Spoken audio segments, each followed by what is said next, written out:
باب 1 پہلی توبہ آدم علیہ السلام اور اللہ کی رحمت۔ آدم کے ہر بیٹے سے گناہ سرزد ہوتا ہے اور بہترین گناہگار وہ ہیں جو توبہ کرتے ہیں۔ ترمذی 2499۔ البانی نے حسن قرار دیا۔ اللہ نے حضرت آدم علیہ السلام کو اپنے ہاتھوں سے پیدا کیا، ان میں اپنی روح پھونکی اور فرشتوں کو حکم دیا کہ وہ ان کو سجدہ کریں۔ آدم علیہ السلام جو پہلے انسان اور تمام انسانیت کے باپ ہیں، اپنی بیوی حوا کے ساتھ جنت میں رہتے تھے۔ وہ ہر نعمت سے لطف اندوز ہوتے تھے سوائے ایک چیز کے، انہیں ایک درخت میں سے کھانے سے منع کیا گیا تھا۔ لیکن شیطان جو انسان کا کھلا دشمن ہے، ان کے دل میں وسوسے ڈالنے لگا، جھوٹ اور فریب کے جال بنانے لگا۔ اس نے کہا، تمہارے رب نے تمہیں اس درخت سے صرف اس لیے منع کیا ہے کہ کہیں تم فرشتے نہ بن جاؤ، ہمیشہ زندہ رہنے والے نہ بن جاؤ۔ آزمائش میں آ کر آدم اور حوا نے درخت سے کھا لیا۔ اسی لمحے ان کے دل شرم اور پچھتاوے سے بھر گئے۔ انہیں احساس ہوا کہ انہوں نے اللہ کی نافرمانی کی ہے۔ اللہ نے انہیں پکارا، کیا میں نے تمہیں اس درخت سے منع نہیں کیا تھا اور تمہیں یہ نہیں بتایا تھا کہ شیطان تمہارا کھلا دشمن ہے؟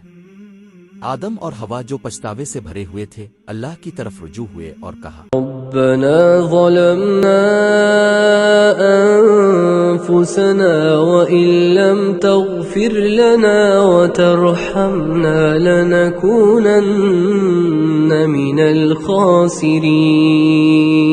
اے ہمارے رب، ہم نے اپنے آپ پر ظلم کیا، اور اگر تو ہمیں معاف نہ کرے اور ہم پر رحم نہ کرے تو ہم یقیناً نقصان اٹھانے والوں میں سے ہو جائیں گے۔ اپنی بے انتہا رحمت کے ساتھ اللہ نے ان کی توبہ قبول کر لی۔ اس نے فرمایا، تم سب جنت سے اتر جاؤ، پھر جب تمہارے پاس میری طرف سے ہدایت آئے گی تو جو کوئی میری ہدایت پر چلے گا ان پر نہ کوئی خوف ہوگا اور نہ وہ غمگین ہوں گے۔ آدم اور حوا کو زمین پر بھیج دیا گیا، سزا کے طور پر نہیں بلکہ اللہ کے حکمت بھرے منصوبے کے طور پر۔ وہ پہلے انسان تھے جنہوں نے اس دنیا کی آزمائشوں کا سامنا کیا، اور پہلے تھے جنہوں نے اللہ کی بے انتہا مغفرت کا تجربہ کیا۔ انسان کی خطا پذیری، آدم علیہ السلام جو مخلوقات میں سب سے زیادہ علم رکھتے تھے، جنہوں نے اللہ، فرشتوں، جنت اور شیطان کو دیکھا تھا، پھر بھی ان سے غلطی ہو گئی۔ یہ ہمیں سکھاتا ہے کہ اللہ کے سوا کوئی کامل نہیں۔ غلطیاں انسان کی فطرت کا حصہ ہیں، لیکن ہمیں ہماری رد عمل کی کیفیت متعین کرتی ہے۔ کیا ہم شیطان کی طرح تکبر کریں گے، توبہ کر کے دوبارہ اٹھ کھڑے ہوں گے؟ فوری توبہ۔ آدم اور حوا نے تاخیر نہیں کی۔ انہوں نے یہ نہیں سوچا کہ اللہ ایک نبی کی غلطی کو معاف نہیں کرے گا، اور نہ ہی وہ گناہ کرتے رہے یہ سمجھ کر کہ اللہ کی رحمت ان کے اعمال کو نظر انداز کر دے گی۔ انہوں نے فوراً اللہ کی طرف رجوع کیا۔ یہ ہمیں سکھاتا ہے کہ جب ہم گناہ کریں تو فوراً اللہ سے معافی مانگیں۔ اللہ سب سے زیادہ رحم کرنے والا ہے، لیکن وہ بدلہ لینے والا بھی ہے۔ ہمیں اس کی رحمت کو ہلکے میں نہیں لینا چاہیے۔ اللہ کی رحمت، اللہ نے ایک نبی کی غلطی کو معاف کر دیا، جو ہمیں بتاتا ہے کہ کوئی گناہ اس کی مغفرت سے بڑا نہیں۔ اس کی رحمت ہماری غلطیوں سے ہمیشہ بڑی ہے۔ جو کوئی بھی خلوص کے ساتھ اس کی طرف رجوع کرے گا، وہ اسے سب سے زیادہ رحم کرنے والا پائے گا۔ آزمائشیں مواقع ہیں، زمین پر بھیجنا سزا نہیں تھا بلکہ ایک آزمائش تھی۔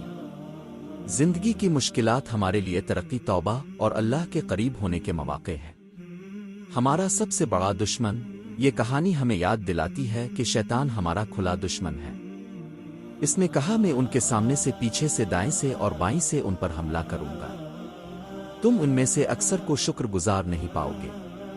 اس لیے ہمیں چوکنا رہنا چاہیے، کیونکہ اس کے وسوسے پوشیدہ اور اس کے جال بہت ہیں۔ ایک، اپنی غلطیوں کو تسلیم کرے، بہانے بنا کر انکار کیے بغیر اپنے اعمال کی ذمہ داری قبول کرے۔ دو، فوراً اللہ کی طرف رجوع کرے، جب بھی آپ کو احساس ہو کہ آپ نے گناہ کیا ہے، فوراً اللہ سے معافی مانگیں، تاخیر نہ کریں اور مایوس نہ ہوں۔ تین، توبہ کی دعائیں استعمال کریں۔ آدم علیہ السلام کی مثال پر عمل کرتے ہوئے یہ دعا پڑھیں، اے ہمارے رب، ہم نے اپنے آپ پر ظلم کیا، اور اگر تو ہمیں معاف نہ کرے اور ہم پر رحم نہ کرے تو ہم یقیناً نقصان اٹھانے والوں میں سے ہو جائیں گے۔ چار، پکا ارادہ کریں۔ توبہ صرف معافی مانگنے کا نام نہیں ہے۔ اس کا مطلب یہ ہے کہ اب دوبارہ اس گناہ کی طرف نہ لوٹنے کا پکا ارادہ کریں اور اس سے بچنے کے لیے عملی اقدامات کریں۔ پانچ، اللہ کی رحمت پر بھروسہ کریں۔ چاہے اب کے گناہ کتنے ہی بڑے محسوس ہوں، اللہ کی رحمت اس سے بڑی ہے۔ کبھی بھی امید نہ ہاریں۔ آدم علیہ السلام کی کہانی ایک لازوال یاد دہانی ہے کہ اللہ کے سوا کوئی کامل نہیں۔ ہم سب سے غلطیاں ہوتی ہیں، لیکن ہمیں ہماری توبہ اور اللہ کی طرف لوٹنے کی خواہش متعین کرتی ہے۔ یہ کہانی آپ کو معافی مانگنے، اللہ کی رحمت پر بھروسہ کرنے اور ان لوگوں میں شامل ہونے کی ترغیب دے جو توبہ کر کے اس کی طرف لوٹتے ہیں۔